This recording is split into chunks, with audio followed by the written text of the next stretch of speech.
Remal తుఫాన్ తీరం దాటింది. నిన్న ఉదయం తీవ్ర తుఫాన్గా బలపడి ఉత్తర దిశగా పయనించి అర్ధరాత్రి దాటాక బంగ్లాదేశ్ బెంగాల్ సరిహద్దుల్లో తీరం దాటినట్లు వాతావరణ శాఖ చెప్పింది. దీంతో బెంగాల్ ఒడిశాలో విస్తారంగా వానలు పడుతున్నాయి. తీరం దాటే సమయంలో 135 కిలోమీటర్ల వేగంతో గాలులు వీచాయి. ఇక దీంతో ఎక్కడికక్కడ చెట్లు విరిగిపడ్డాయి. పలుచోట్ల విద్యుత్ అంతరాయం కలిగింది.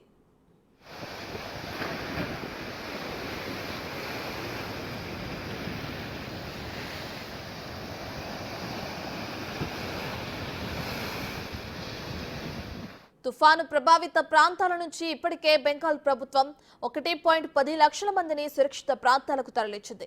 ఆదివారం మధ్యాహ్నం నుంచి కోల్కతా విమానాశ్రయం నుంచి సర్వీసులను అధికారులు నిలిపివేశారు. తూర్పు ఆగ్నేయ రైల్వేలు కూడా రైలు సేవలు రద్దు చేశాయి. ఇక సహాయక చర్యల కోసం 16 ఎన్డీఆర్ఎఫ్ బృందాలు సిద్ధంగా ఉన్నాయి.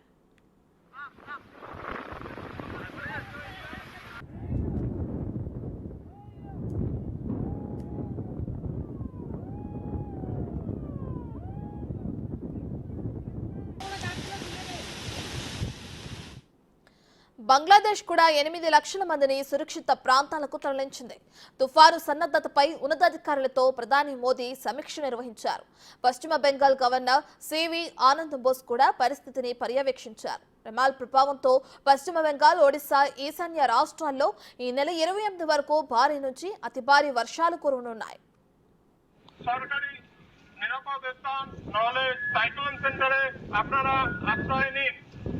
মৎস্যজীবী ভাইদের জানানো যাচ্ছে যে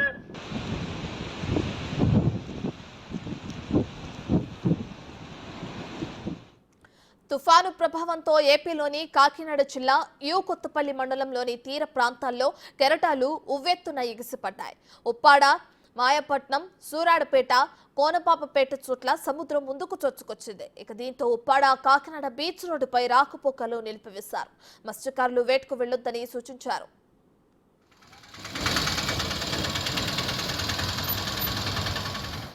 రైట్, ఇదే అంశానికి సంబంధించి మరింత సమాచారాన్ని మా ప్రతినిధి రాజు ఫోన్ ఇన్లో అందిస్తారు.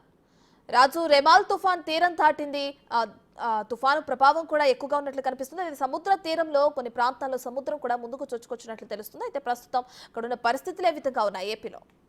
బంగ్లాదేశ్, పశ్చిమ బెంగాల్ మధ్యన అర్ధరాత్రి సమయంలో ఈ తుఫాన్ తీరం దాటినట్లుగా అధికారులు అయితే తెలియజేసినటువంటి పరిస్థితి అయితే ఉంది. తుఫాన్ తీరం దాటే సమయంలో 135 కిలోమీటర్ల వేగంతో ఈదురు గాలులు వీచాయి. బలమైనటువంటి గాలులు వీచడంతో ప్రమాదాలు భారీగా జరిగినట్లుగా తెలుస్తుంది. వర్షం కూడా తీవ్రమైనటువంటి భారీ వర్షం కురిసినటువంటి పరిస్థితి అయితే ఉంది. అటు బంగ్లాదేశ్ గవర్నమెంట్, అదేవిధంగా ఇండియన్ గవర్నమెంట్, రెండు గవర్నమెంట్స్ కూడా మొత్తం ప్రజలను అప్రమత్తం చేసే పనులు అయితే ఉన్నటువంటి పరిస్థితి అయితే ఉంది. ముఖ్యంగా బంగ్లాదేశ్ గవర్నమెంట్ దాదాపుగా 8 లక్షల మందిని సురక్షిత ప్రాంతాలను తరలించారు. అదేవిధంగా కలకత్తాకి, పశ్చిమ బెంగాల్కి సంబంధించి పూర్తి స్థాయిలో ఏర్పాట్లపై మోదీ సమీక్ష నిర్వహించినటువంటి పరిస్థితి అయితే కనిపిస్తుంది.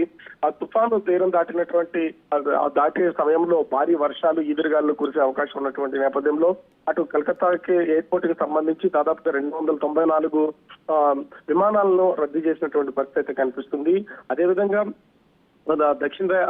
తూర్పు దక్షిణ రైల్వేకి సంబంధించినటువంటి అనేక రైళ్లు రాకపోకలను కూడా రద్దు చేసినటువంటి పరిస్థితి అయితే కనిపిస్తుంది. ముఖ్యంగా ఈ రెమాల్ తుఫాను ప్రభావం అటు ఆంధ్రప్రదేశ్ లో ఎక్కడా కూడా అధికంగా లేకపోయినా కూడా ముఖ్యంగా కాకినాడ జిల్లా యూపత్పల్లి మండలంలో ఉన్నటువంటి ఉప్పాడ ప్రాంతం మాత్రం అల్లకల్లోలంగా మారినటువంటి పరిస్థితి అయితే ఉంది. సముద్ర కట్టాలు, రాకాసి అలలు ఎగసిపడినటువంటి ఆ నేపథ్యంలో ఉప్పాడ, కోనపప్పేట లాంటి ప్రాంతాలు మొత్తం అంతా కూడా సముద్రం ముందుకు వచ్చినటువంటి పరిస్థితి అయితే ఉంది. ఉప్పాడ, కొత్తపల్లి, అదేవిధంగా కాకినాడ ఆ రోడ్డు పైకి ఈ సముద్రపు నీరు రాకాశాలను తెచ్చుకొచ్చినటువంటి నేపథ్యంలో రాకపోకలను కూడా నిలిపివేసినటువంటి పరిస్థితి కనిపిస్తుంది. సో ఈ నేపథ్యంలోనే అంటే ఈ తుఫాను బలహీనపడిన తర్వాత కూడా భారీగా వర్షం కురిసే అవకాశం అయితే ఉంది. దాదాపుగా అటు బంగ్లాదేశ్, సాగర్ దీవులు ఈ ప్రాంతాల్లో ఎక్కువగా వర్షం కురిసే అవకాశం ఉన్నటువంటి నేపథ్యంలో కలకత్తా, సాగర్ దీవులు, హుగ్లీ పోర్ట్లకు 8వ నెంబరు, అదేవిధంగా పారాదీపు, డామ్రా పోర్ట్లకు ప్రమాద హెచ్చరిక. అదేవిధంగా గోపాల్పూర్ నుండి తూత్తుకుడి అంటే తమిళనాడు దగ్గర ఉన్నటువంటి తూత్తుకుడి వరకు సముద్ర తీర ప్రాంతాల్లో 2వ నెంబర్ ప్రమాద హెచ్చరికను ఇప్పుడే కోర్టులకు అయితే జారీ చేసినటువంటి పరిస్థితి కనిపిస్తుంది.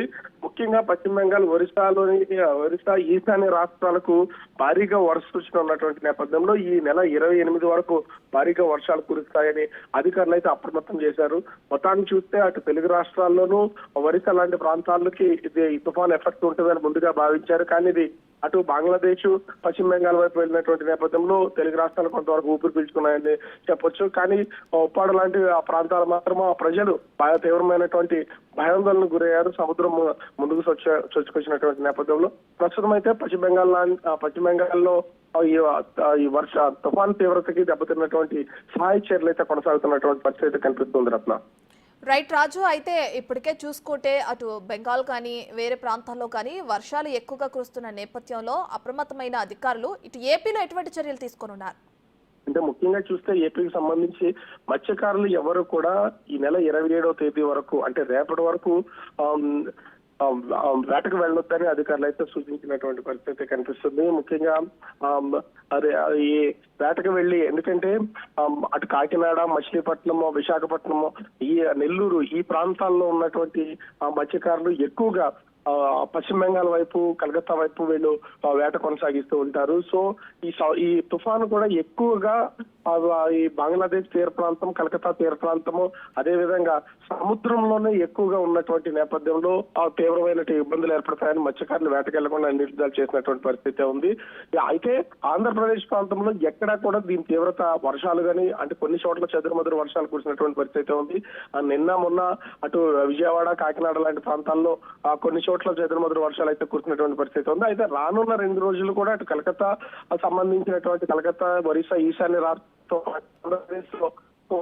చోట్ల ఆ చెదురుమదురు వర్షాలు కురిసే అవకాశం ఉందని విశాఖ వాతావరణ కేంద్ర అధికారులు అయితే తెలియజేస్తున్నటువంటి పరిస్థితి ఉంది.